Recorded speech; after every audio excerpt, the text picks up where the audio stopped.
So, my name is Cheryl Landers, and I'm an online teacher. I've taught online math, grades 6 through 12, since the year 2008.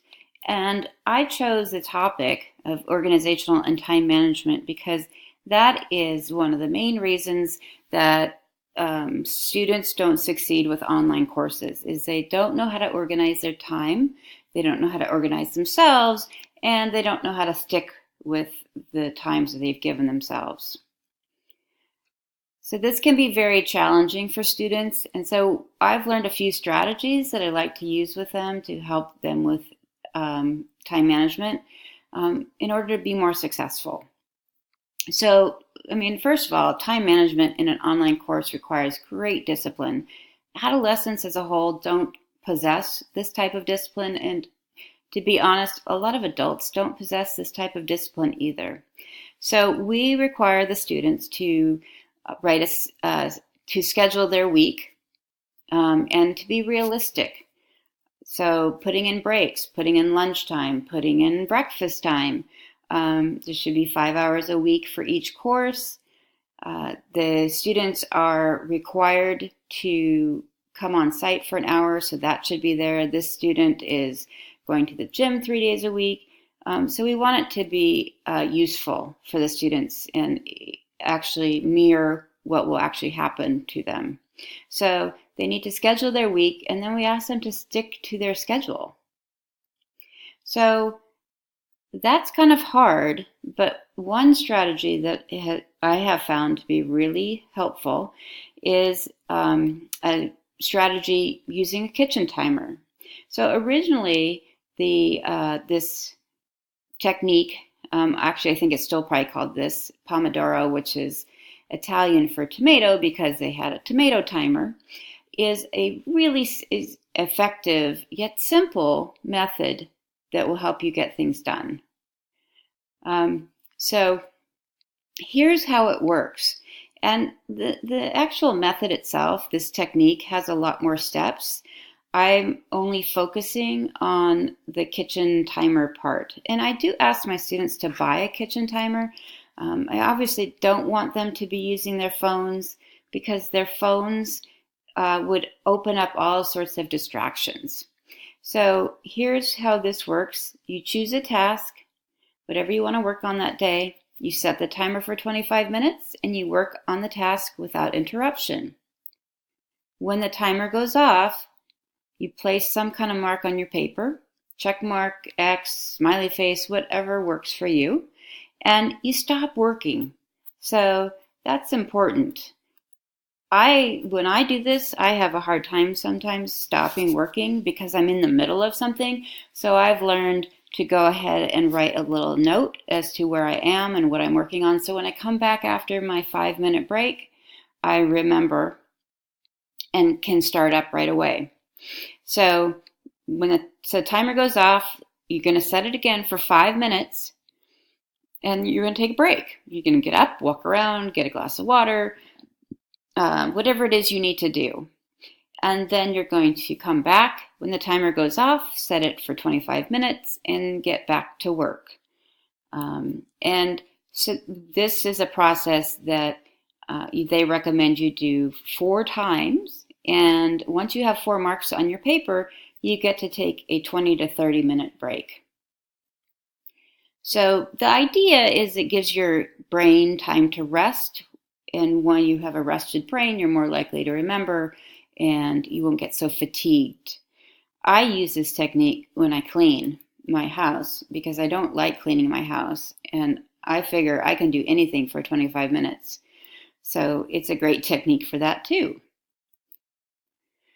So the next step, so we've scheduled our week. We're using a timer to schedule our daily time.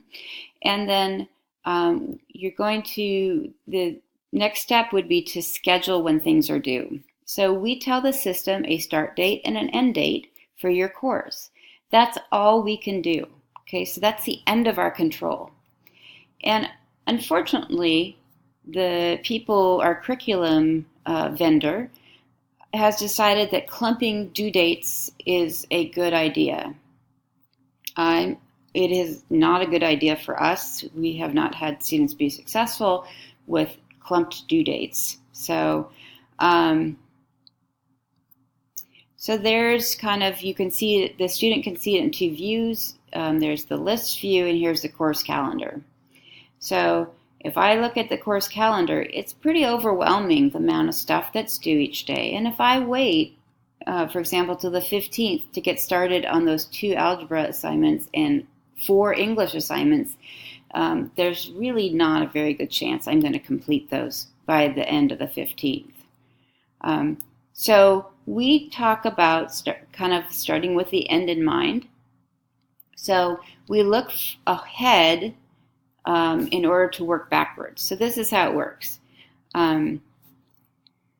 We look ahead, and I'm going to use 2 weeks as an example.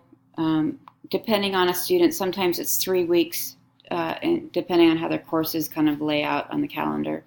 So I will be on pace on March 23rd. So that means that within that 2-week period, I may be behind in my subjects, but I know by the 23rd I will no longer be behind. So we count assignments for each course and then divide them by the number of working days. So if we had a full 2 weeks, then it would be 10 days. And divide up the tasks for each day. And so this can be done strictly by the numbers, or you can also locate time in the syllabus. So if you're in your course, you can go to the syllabus and it will show you how much time it thinks it will take you to do those things. So in math, every lesson is pretty much the same. You have a study, which is the online textbook. You have checkup problems, so those are the practice problems, and a quiz. And they figure that this is going to take 1 hour and 20 minutes. So that's another way to schedule your time. So here's that calendar again. Again, really overwhelming, not set out in a way that is really all that helpful. So once we split up those assignments into the 10 days that we're going to work on them, then we need to schedule from the 23rd backwards. So we start by taking the assignments, and as we work backwards, we schedule them on calendar days. So you can see with the English that I have the 4 things due on the 23rd, but I'm going to get started on them on Tuesday. And that will be much more manageable. So then we can show a little bit of the math being assigned.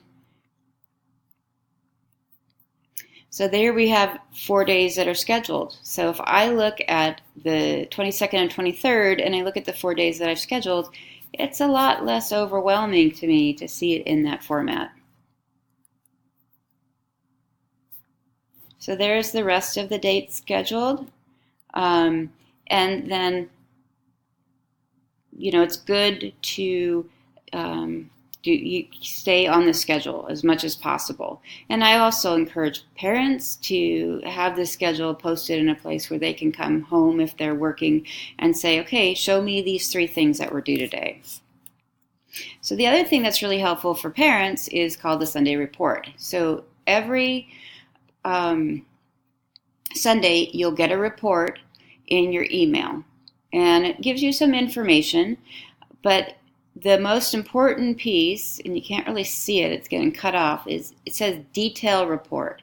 So this is a live link, so you can go into it at any time and see current information. So once you click on live link, you can see there's a weekly progress report that opens up. It has drop down so you can see every class. As you continue down the page, you'll see the access log, so how much time you spent every day on this class. It shows what you've completed, and then it also shows activities that are overdue and not yet scored, and what's coming up due. So this is a great time for parents to sit down with their students and discuss what's coming up due and if they're behind, and adjust their plan if necessary. So again, parents taking the time at the end of the day to ask their student if they have completed that day's work. And then holding them accountable. If they're behind, then maybe they need to stay home and get caught up. So that's some information on time management, organizational management. And if a student does those things and they follow through with those things, they are much more likely to be successful than a student who does not.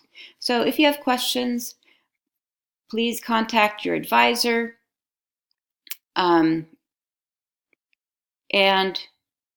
you can email them or phone call them or come in. So thank you very much, and have a great day.